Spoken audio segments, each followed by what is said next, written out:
Welcome to Mark Asks. This is the first in an interview series where essentially I'm going to stop talking for a change and I'm going to let someone else take over. And I'm very excited to have our first guest here today. His name is H.G. Tudor. He classifies himself as a greater elite narcissist and is the author of many, many books, including Escape, How to Beat the Narcissist, No Contact, How to Beat the Narcissist, and Fuel, What Makes a Narcissist Function, amongst many others. He also has a blog at narcsite.com. It's called Knowing the Narcissist, which has had over 10 million hits. HG, welcome, and thank you so much for coming on the channel today. Thank you very much, Mark. Very kind of you to invite me, and I'm looking forward to your questions. Thank you, thank you. So I was reading a bit of your background, and you were initially forced into treatment. Is that correct? It wasn't a choice for you. In essence, that's right. I've known for a long time essentially what I am. I realised that my behaviours were different to those of other people, and through observation and through listening, I realised that I saw the world in a different way. I also recognised that there were certain ways of behaving that were particularly effective for me. And it wasn't until that I had finished university and a former girlfriend of mine who was a psychology graduate, we were no longer together, but she told me, and didn't do so in judgmental terms, that she essentially believed that I was a narcissist and a psychopath, and explained why. And I listened, and of course I rejected it. And then I went away and read about what she'd explained, and I could see that many of the things that she referred to had an applicability. So I had a label at that stage for what I essentially was. Thereafter, I continued with my life, honing my skills and going about my merry way.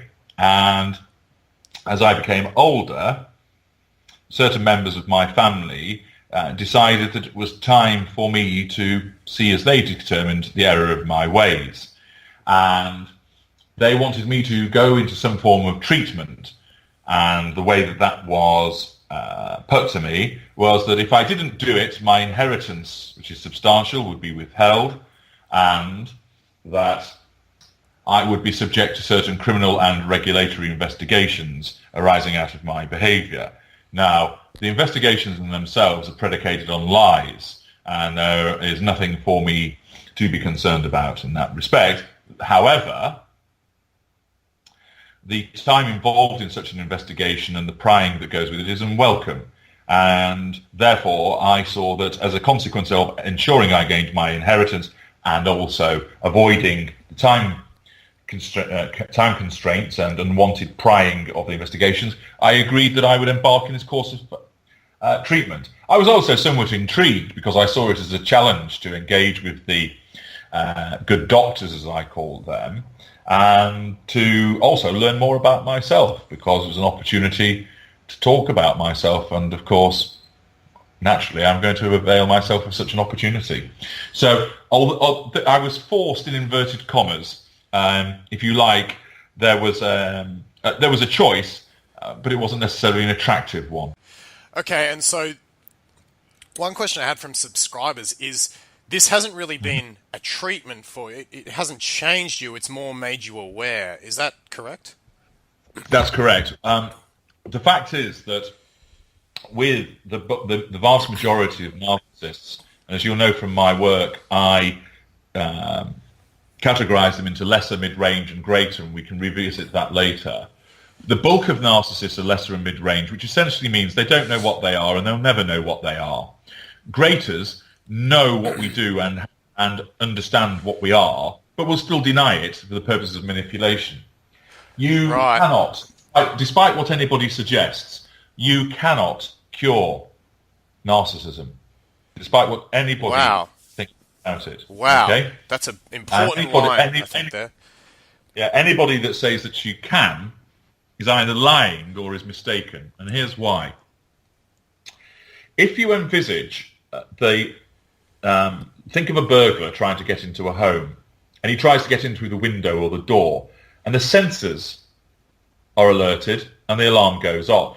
So in the same way, if you tried to demonstrate to a narcissist that his behavior is manipulative, that he triangulates, that he engages in silent treatments and so forth, you are trying to point out to him that his behavior is erroneous. The narcissism is such a complete defense that it will not allow him to accept in any way that that behavior is problematic for him. So in the same way the burglar can't get in through the windows because of the sensors, you can't get a narcissist to see and accept that he engages in manipulative, unpleasant behavior.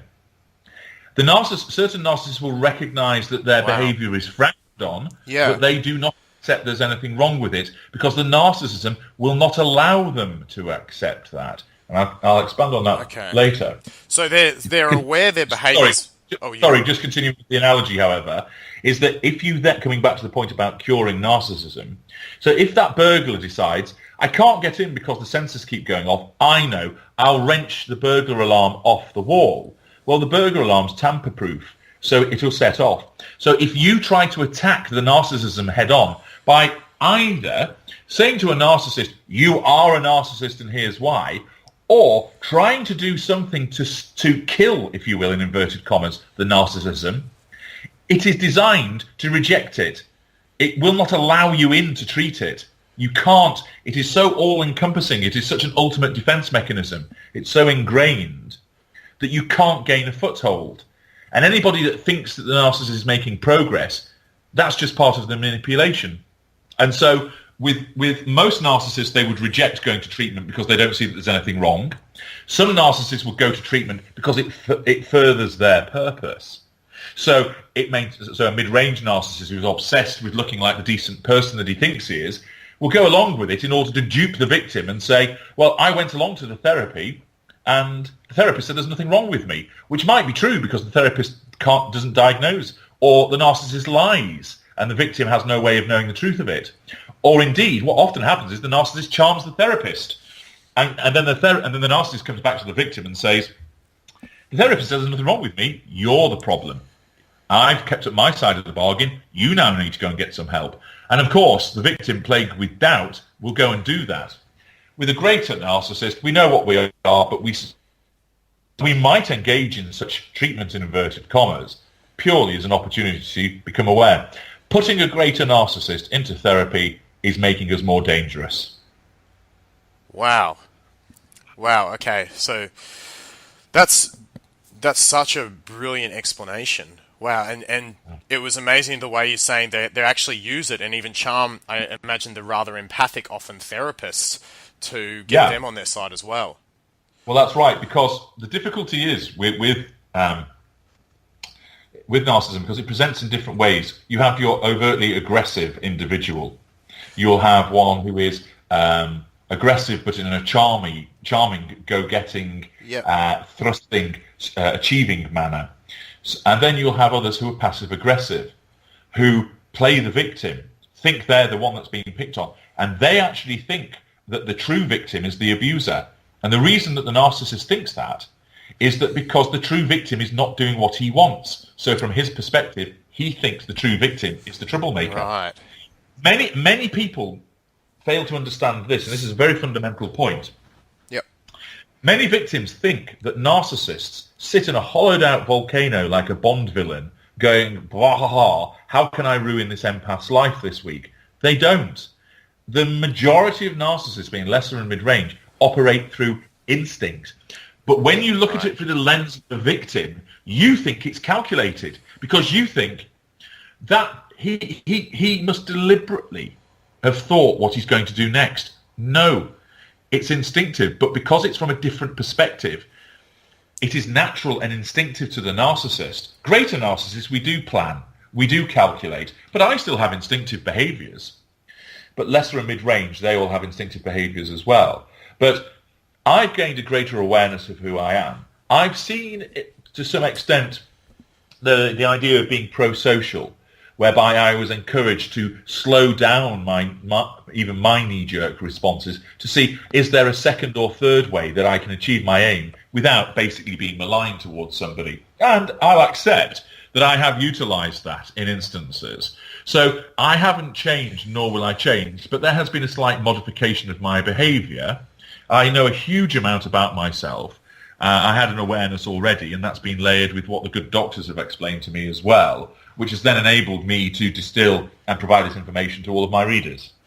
Yeah, and that was one of my big questions coming in, and I think a question from the subscribers is that, if you're labeling yourself as a narcissist, isn't it somewhat of an oxymoron to be doing work helping so many people?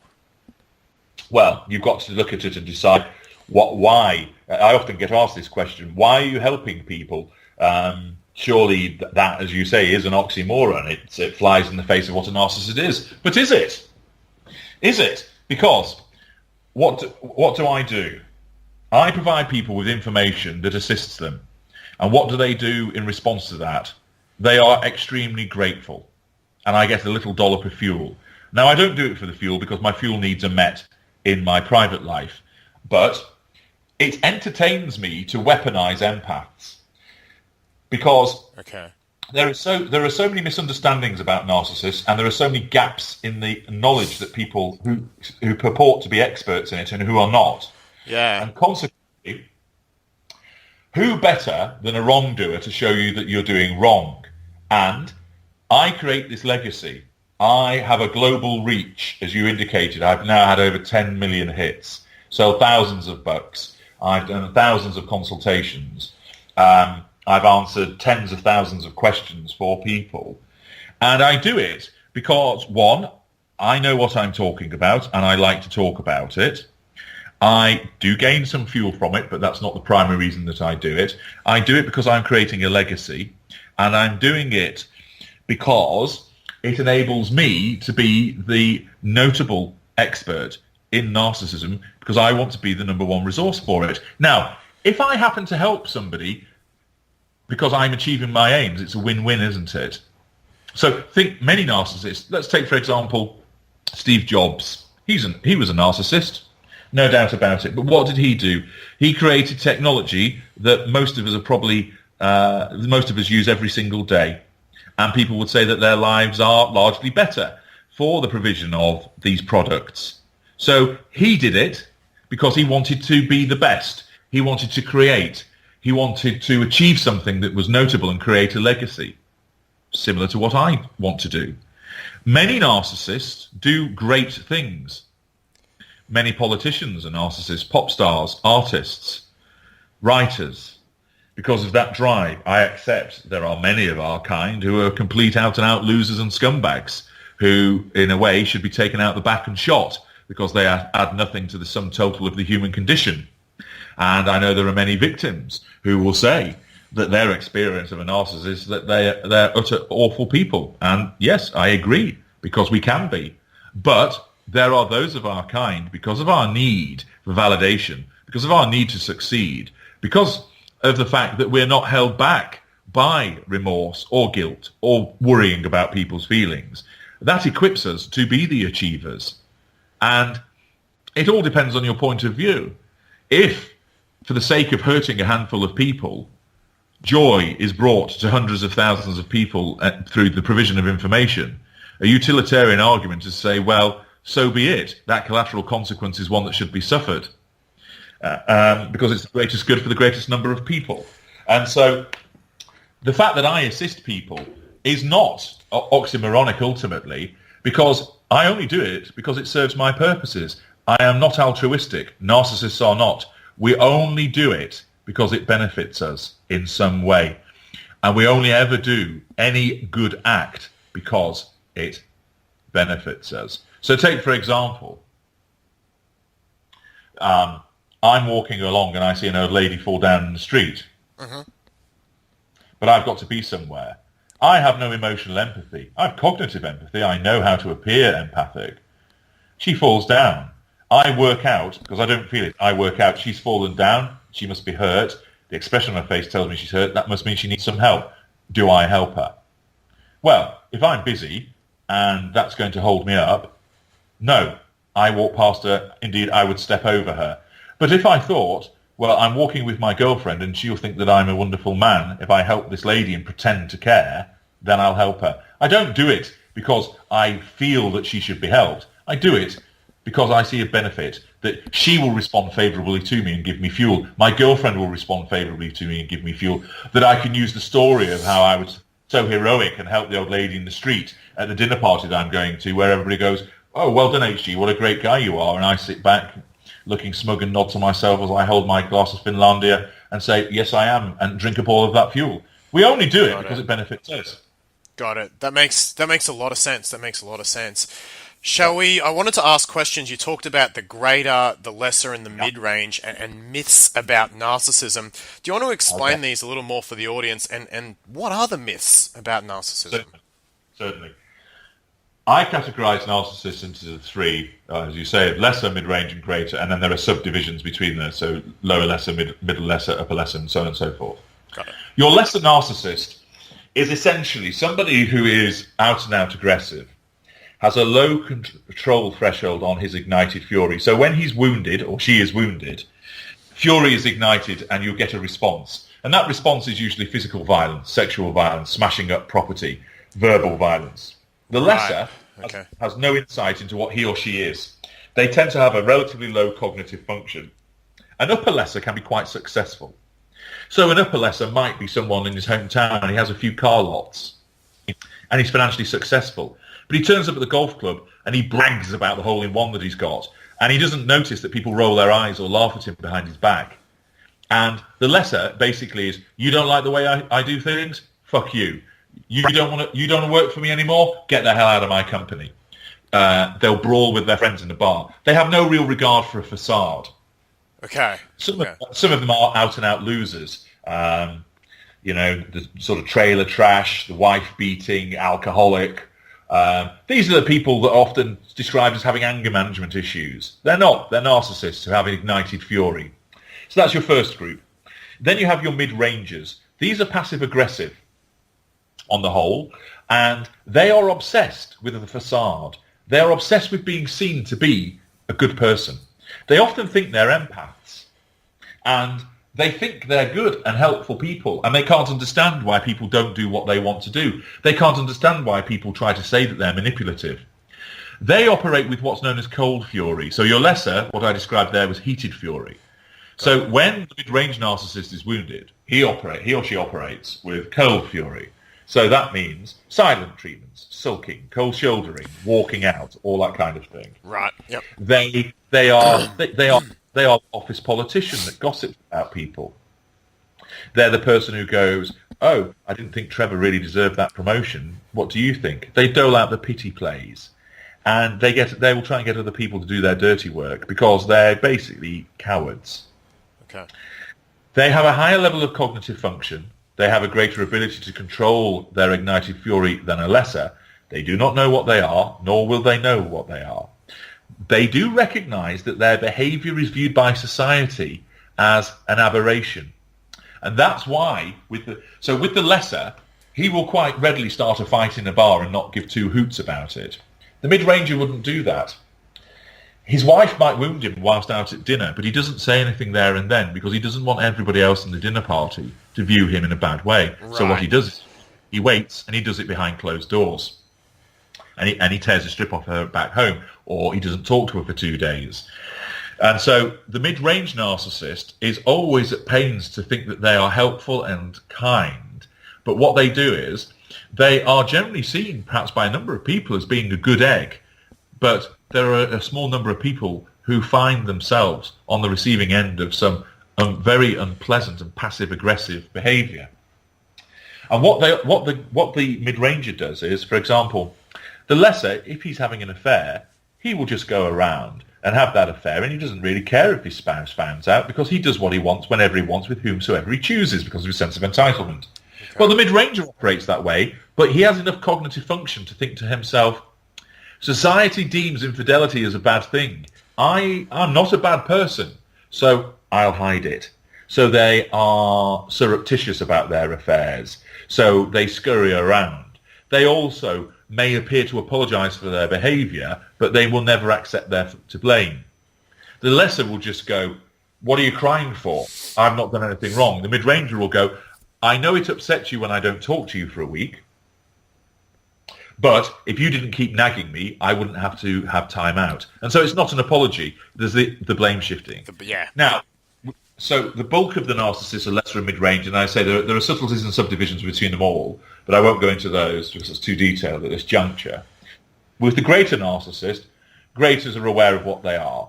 They know that they're manipulative. They know that they enjoy the reaction of other people. We enjoy the game playing. It's a game to us. We know what we are, but have no reason to change because we're so effective. We're the highest achievers. We're invariably successful in whatever we do. Often the case that a greater will be wealthy, extend particular influence, and we will be able to recognize other narcissists as well. So those are the schools, as I call them, of narcissism. Now, the myths about narcissism that occur, there are a number of them. The first is, as I touched on earlier on, that narcissism can be cured. No, it can't. Right. Yep. Another one is that you always ought to mirror a narcissist in order to cause the narcissist to come under your control. Well, no. If you mirror us, you might wound us or issue what is known as challenge fuel, which is where you give us fuel so you don't wound us, but you do something which challenges our superiority, so we have to manipulate you. But if you mirror us, all you're going to end up doing is cause us to shift to a different manipulation and lash out at you. You will not succeed. So you might get a short-term gain. I accept that can happen. But mirroring a narcissist is never very sensible, and one ought not to do it. By mirroring, do you mean being a bit narcissistic yourself to combat them? Yeah, exactly. So, for example, if we are shouting at you, you decide you'll shout back at us. Okay. If we are engaging in gaslighting, you do it back to us. But it's a dangerous game to play. Okay. Then this moves into another myth. People think that you can manipulate a narcissist. You cannot. You might to a small degree, but you cannot guarantee that you can manipulate a narcissist successfully because we are the controllers. We are not the controlled. Our narcissism is inbuilt to reject any attempt. If we perceive that you're trying to manipulate us, that you're trying to control us, our instinctive response is to reject that. And therefore, you are not in a position to be able to control us or manipulate us.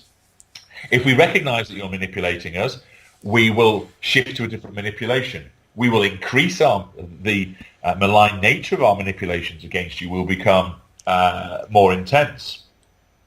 You also can't guarantee an outcome from us because you do not know what else is going on in our fuel matrix. By fuel matrix, that means all of the primary, secondary, and tertiary sources that we have. So very quickly, tertiary sources are strangers and acquaintances. Secondary sources are friends, colleagues, family members, a mistress, the woman on the side, the occasional booty call. And the primary source is either a non-intimate one who's a family member that the person the narcissist lived with, or more usually, girlfriend, boyfriend, spouse, cohab, partner. And we have various, you only have one primary source. You can have a range of secondary sources and tertiary sources. And so if you're trying to control and manipulate the narcissist, you don't know what else is going on in our fuel matrix. You don't know necessarily who's getting our favour. And so you might be busting a gut to try and influence us in a good way by giving us lots of positive comments, by making us our favourite meal, by giving us lots of sex. And it's not working. And you're thinking, but I'm doing everything. I'm being compliant. I'm being supine. I'm giving him everything that he wants. Why am I not getting my way with him? The reason is, in the fuel matrix, there's somebody else outshining you, but you don't know it. Right. Wow. Okay. So that's a handful of them in terms of some of the myths about our kind. Okay, so tell me, in terms of percentages in your experience, is there a percentage breakdown between the three schools as you described? And I'm actually also curious, is there a percentage breakdown between the genders? I'm assuming it's not 100% male. Okay. Well, first of all, dealing with the percentage breakdown, of course, there is no actual scientific survey that can assist in this regard, and therefore it's purely anecdotal based on my extensive experience of recognizing my kind. I would suggest that in terms of the percentages, 5% of narcissists are greater. We're very rare. Right. And that probably about 35 to 40% are lesser, and then the balance of 55 to 60%, thereabouts, are mid-range. Mid-range. There are a heck of a lot more mid-range narcissists than people realise, but they're they're often hardest to spot. Right. Okay. Now, in terms of between the genders, I know that it's talked about that narcissism is primarily a male disorder, and it's somewhere in the region of 75 to 25 split in favour of males. I reject that. Okay.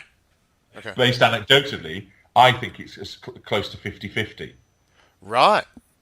Okay. And the reason for that is this, that narcissism is primarily seen as this kind of alpha male, go-getting, aggressive, win-at-all-costs behaviour. Got it. It's almost the Donald Trump image. I hate to bring it in, but that's kind of the image that a lot of people get when they think narcissism. That's right. Yeah, that's right. And so that's what they think, that the boasting, doesn't really care, changes his mind, says what he thinks, and bugger the consequences. Successful, winning at any costs. I'm the best at this. I'm the one who knows everything. Yep. That kind of behaviour. And of course, that tends to be more associated with men, because men are seen as generally more aggressive. However, there are plenty of female narcissists, and as I say, probably an equal number, and you get female lesser narcissists and female greater narcissists, but a lot of mid-range narcissists are female. Right. Okay? Sorry, a lot of female narcissists are mid-range, rather, because the passive aggressiveness that they engage in, people don't necessarily see it as narcissism, but it is. You also have an interesting adjunct to this with regard to those that are determined as suffering from borderline personality disorder. And I can see that there is an argument there to suggest that actually those who suffer from BPD are narcissists. Now, I know that if there's anybody who suffers from BPD who hears me say that, they'll immediately be aghast. And all I'm saying is there is an argument there. I'm not saying that it's definitive. So before I have crowds of borderlines with pitchforks and torches marching on Tudor towers wanting to execute me, I'll make it clear. I'm just saying that it's an argument. And so, and here's why. Those with borderline personality disorder will accept they're manipulative, and they do have narcissistic traits. I think they'd accept that. They'll argue, however, that they feel empathy. Okay? Yeah. Now, yep. You have emotional empathy and you have cognitive empathy. Now, if you've got empathy for somebody else, that means that generally you will not treat them badly. Or if you inadvertently do so, you express remorse, you correct your behaviour, and you don't do it again. Right. Humans are flawed, and therefore nobody's perfect. And so even in a healthy relationship, one party might behave in a way that's out of order. They realise they are, and they say, sorry, I behaved like that because I was stressed. My mother died recently, and they show genuine remorse, and the behaviour's never repeated. And that shows it's a one-off aberration. That's not a disordered individual. With an individual who's a narcissist, we repeatedly do things and either don't care or give a false apology. And then we go and do the behaviour again and again and again and again. So that's not remorse, because we don't change. Similarly, borderlines know what they do in terms of their push and pull behaviour, and that they lash out at individuals. And they say that they express genuine remorse. Or perhaps they do. But it could also be argued that, well, if you were genuinely remorseful about it and you know what you've done is wrong, why do you keep doing it? Why don't you correct your behaviour? Now, they may say, I can't help it. It's just the way I am. Yeah, well, they would. That's what a narcissist would say. Right. Okay, now, the further point is this. Most borderlines are apparently female. And I have seen the argument, and again, I'm just explaining these are arguments. Speculating, yeah. that it is a gender bias whereby society does not want to label women who are generally seen as the more empathic, maturing and caring as narcissists because of the stigma that's attached to it. And therefore, borderline personality disorder is, if you like, narcissist light, and it's more attributable and used for those for female narcissists, but not calling them narcissists because it's a more acceptable argument. So, Right. as I say, I'm not suggesting that necessarily borderline personality disorder is not a disorder in itself. All I'm saying is there's an argument there, and if one followed that argument, that would support that there are more female narcissists than you necessarily would realise. Right. Interesting. Okay. An interesting discussion there. Yeah, and then that would bring that to a closer 50-50 situation. Right. But I make it clear because I know the reactions of certain individuals. I just want to make it entirely clear that is an argument that's being put forward, and it's not written in stone. I put that forward to provoke discussion, debate, thought, and discussion, as opposed to saying that I'm labelling anybody. Yeah, you're not necessarily labelling that, and it's important to clarify. Neither of us are doctors. Well, certainly not of human medicine. Yeah, and at the end of the day, how do they come to these decisions, the doctors? They spend years studying. Well, what have I done? I spent years studying my own kind. All right, I've not done it in a formal academic environment, and I've not sat examinations. Yep. But at the end of the day, your car has broken down. Do you go to the guy who's gone through mechanic school, or do you go to the guy who's had 20 years who never went to mechanic school, but he spent 20 years in and around cars servicing them? Both of them can help you. Both of them can understand. So the time served is just as effective, and sometimes perhaps even more effective than the wet behind the ear recent academic. And again, with those that come from the medical background, what have they done? They have decided on a set of criteria to determine certain behavioural traits, and there's large agreement with it. But you see around the edges, there's always repeated debate as to whether, for example, there are sometimes arguments that NPD should be dropped from the DSM. I know, for example, with borderline personality disorder, there's another publication that has dropped it, and certain disorders are in vogue, in inverted commas. And by the same token, I have created a lexicon whereby I have done that based upon what I see, what I recognise with regard to my kind, to be able to convey that to people so they understand it as applicable to what they've experienced. Because one of the problems with a lot of the scientific material is, and these are studies that are done, and one accepts that these are bright people that have done it in particular environments so that it's peer tested and has the validity. I'm not suggesting their work's invalid. All I'm saying is it's an alternative way of looking at it. There are various perspectives. But the way that it is framed is often quite esoteric and difficult for people to apply. So they look and they think, right, somebody said that my husband might be a narcissist, so I go and look it up. What does that mean? That he's grandiose, that he has magical thinking, that he's haughty, that he lacks empathy. What do all of those things mean? Whereas I explain to somebody, they engage in behaviour whereby you suffer silent treatments. You are treated in a manner whereby you are put on a pedestal to begin with, and that changes. And then also I distinguish the different dynamics, because it's not just the dynamic of seduce, devalue, disengage, or discard, as some people say in Hoover, which is the traditional model between a narcissist and a romantic partner who is an intimate partner primary source, so husband, wife, girlfriend, boyfriend. There are different dynamics where we pick you up and put you down and pick you up and put you down and largely treat you well and give you a corrective devaluation. So what I do is, through my own extensive observation, my own awareness, and the layering of the information that I've received from the good doctors, I have created a lexicon and a way of explaining it all so that it links what the disorder is to what people experience in their day-to-day lives so they can see it more applicably. I remember in one of the very early consultations I did with a very pleasant lady from the United States who's a school psychologist, and she had read much material about narcissism, and she said, I can't, but it doesn't quite seem to be applicable to the situation. And that was because everything she was reading was geared to the traditional dynamic between narcissist and primary source.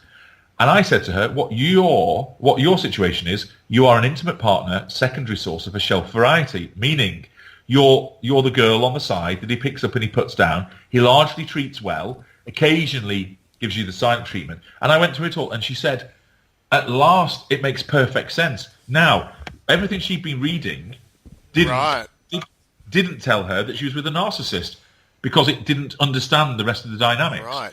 My material, by explaining there are different threads and dynamics within it, caused her to realise. And she then went away and read the material, came back to me later in another conversation, I think that my mother's a narcissist. And it opened it all up for her. So there is this creation of this alternative lexicon. So what's the best way if a subscriber wants to grab that lexicon? Is it in a certain book of yours or a download? It's everywhere. In terms of the way that I write about it all, as you've very kindly mentioned, there's an extensive repertoire of books which are available on Amazon, all as ebooks and some of them as paperbacks. You can the blog that you've mentioned as well. You will learn more about there. There are hundreds of articles there which people can access for free. They can comment on them all, and I will, where time permits, answer questions. And they can consult with for a fee. And so all of the lexicons explained in and around all of that. And repeatedly people explain that when they've read all of that, it now makes sense because it's couched in the terms that they understand of the behaviour that's experienced by them. Got it. Yep. Okay, let's talk warning signs. Let's spend a little bit of time warning signs. So I have a question from Andrea who says, I was wondering what are some of the very early behaviours you can look out for to even tell a narcissist by, say, the first or second date? Very early warning signs, and perhaps if you add on a few major warning signs that in that first month or so, women can look for in dating. Okay. No problem. There are two things to remember with these red flags, as we call them. You as a victim will not necessarily know about some of them. Okay. Yep. Some of them appear, but the problem is you don't take notice of them. So here's an example. One of the warning signs is that person texts you remorselessly and rings you remorselessly. Okay. Okay. In a healthy interaction, if you go on a date, the next day you may say, "I enjoyed that date. Perhaps we can see one another again." Yep. Thanks for a good time. And the other person doesn't respond immediately because, well, it was a date, so they don't need to. And there's no urgency, so they might wait an hour, they might wait 6 hours, they might wait a day or two, and they reply and go, "Yes, I enjoyed it too. Let's go out again." And the other person comes back to them 2 hours later. "Oh, I'd like to do that. Let's go and watch Sicario 2 on Friday." Yep. Okay? So they arrange that. There's a healthy interaction. There's no narcissist there. But if it was the narcissist texts and says, "That was a great date last night. I really enjoyed it. I can't believe I've met someone as wonderful as you." And that person responds, "Oh, that was very nice of you to say." And then they go, "Yeah, it was really, really good. I'd love to see you again. What are you doing tonight?" And then if they don't get a reply, it's, "Are you there? I thought we could do this." Right. And it's pushing to, and it seems pleasant enough. And what happens is that the victim is susceptible to the narcissist because we sniff you out, in essence. We can sense you. And what happens is the victim has emotional thinking. And emotional thinking blinds you to the reality. So logic would say to you, this man is texting you far too much. That is unhealthy. Be very wary about proceeding. Doesn't necessarily mean he's a narcissist per se. It's an indicator. It's not determinative because you have to look at an aggregate of behaviours, Mark. But emotional thinking would say to you, "So he texts you a lot. What does that matter? He's just being nice. It shows he's keen and he's interested, isn't he? And hey, after that asshat you've been out with, isn't it nice to have a guy who takes an interest in you?" And of course the victim, that is a red flag, but they don't see it. Or sorry, they see it, but they don't pay heed to Attention to it. Yep. So that's one. Another is lack of punctuality. Like inconsistency? Well, even from the beginning, as they say, punctuality is the politeness of kings. And you should always aim to be there 5 minutes early before you're due to meet somebody, because if you're late, you're telling that person that their time and they are not important. Well, the narcissist is so caught up in themselves and what they're doing, and also, remember, feeding off their fuel matrix, that the narcissist often is so preoccupied that he or she loses track of time. And also, the sense of entitlement to do what we want whenever we want means that, so, 15 minutes late, what does that matter? And our lack of accountability means we don't see where there's a problem with that. Now, your more evolved narcissist would look to get there on time, and if was delayed, would send a message. But somebody who is tardy, somebody who doesn't turn up on time, that, again, is an indicator. Other things that you can look for is if that person, we all have a relationship history. And, of course, when you meet a new date, it crops up. So, how long have you been single? Oh, 6 months. Have you dated anybody nice? Yeah, I met a couple of people off Match.com or whatever. Yep. Hopefully not plenty of fish, because that's the straight at the bottom of the barrel. And consequently, you talk about it in those terms, fairly vague, not because anybody's got anything to hide, but it's, yeah, that's what's happened. I've been single for 6 months. I've dated a few people. Yeah, there's a couple of people quite nice, but it didn't quite work out. And that's all you do. And you say, yeah, prior to that, I lived with somebody and it didn't work out. The narcissist would go, I split up with my girlfriend 2 weeks ago. So first of all, there's a red flag. Get going dating very quickly after the breakup, but then starts to say, she's a complete fucking psycho. Right. And I'm warning you now, there's a chance she might turn up at this restaurant and start causing trouble. So don't worry, I'll handle it. But she's a real nut job, and that's why I had to get away. Or they'll go and say, she's divorcing me, and I tried to do everything to make that relationship work. And they go into far too much detail. You can have somebody who has had a terrible experience because they probably were ensnared by a narcissist. But a healthy person doesn't go into massive detail on the first couple of dates. They may just say, I was married, it's a difficult divorce, but, we don't need to go into that now. Let's talk about today. Or, I've learned from it and moved on to better things now. Yeah, exactly. And can I recommend the squid ravioli to you? Yeah, right. It's playful yet mysterious. So have that instead. So there's another warning sign. Also, if you ask the narcissist about his family, that he may talk in very vague terms about family members, which shows that the narcissist probably doesn't spend a lot of time with them and may well have been ostracized. So that's another red flag that occurs on a date. Also, if the narcissist is playing to the crowd, what the narcissist will often do is mildly flirt with the waiter or the waitress, or be looking around to see what else is going on. And it's because they're looking for opportunities to draw fuel from other sources. Now, they will also show off. One of the red flags, of course, is talking a lot about themselves, but that's not always the case, because a particular narcissist will allow the victim to talk, because that seems more polite, but it means that the narcissist is sucking in all this information about the victim, which can be used to continue. Them, right? Yeah. Also, look out for mirroring. So ordering the same food as you, suddenly having the same likes as you. But you can test it, because unless you're dealing with a skilled narcissist, that mirroring is superficial. So let's say, for example, I'm the victim and my favourite band's Depeche Mode. And so I go on a date with a narcissist and he said, what music do you like, HG? And I go, well, my favourite band are Depeche Mode. And she goes, oh, what a coincidence. They're my favourite band too. And I go, oh, really? Which is their songs is your favourite? And she says, oh, I really like Just Can't Get Enough.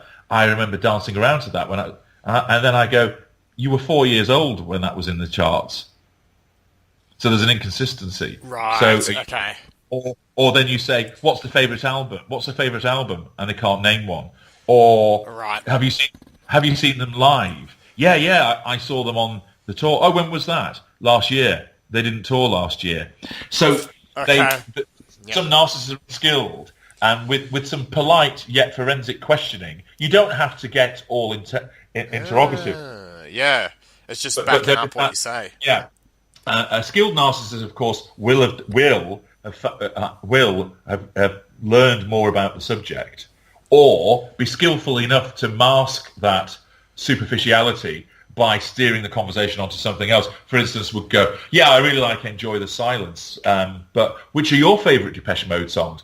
And give you the chance to talk about them and go, yeah, I really why do you like that Depeche Mode song? So the victim is then the one that's doing all the talking, and the narcissist has deflected away from his superficial knowledge of the subject. Got it. So watch out for mirroring in terms of likes, interests, dislikes. Okay. On the date itself, mirroring in terms of food, drink. Again, all people mirror because it's a human response when you're drawn to somebody. Rapport building, yeah. That's right. So again, as I say, with these red flags, if you notice one, don't immediately go, "Oh my God, narcissist alert," and run out of the restaurant. Yeah. You've got to look at the aggregate of the behaviour over 1 or 2 dates. Those are some of. Excellent. Okay, hey, we're almost out of time here. What we're going to do is we're going to have another interview for those subscribers listening. We're going to we've talked about the first little point here, kind of the second date. We're going to go on and say, well, what happens in those first couple of months? We're going to have a chat about love bombing. We're going to have a chat about what to look for there. And then for those of you who are listening who may already think or be worried that you're in a relationship with a narcissist now, I'm going to talk to HG and he's going to give you some tips. He's going to give you a plan of what you can do, where to go from here, and what your options are. Absolutely. Before we exit today, I had a quick subscriber question from Zuzu HG, if that's all good. Yep. She said, "This may sound silly, but I have to know. Is a narcissist able to fall in love with someone? Or does being a narcissist make you immune to love, only trying to get something out of the other person for your own benefit?" Narcissists cannot love. We do not know how to. We think we love people, and we know how to mimic it because society has created all of these trappings of love, the external manifestation of it, the romantic phrases, the gestures, the things we see in films and books, what's written in poems. So we can mimic it, and we think that we do love, but what we have is infatuation. We don't love. We're incapable of it. And neither can we learn to love either. We do not love people romantically.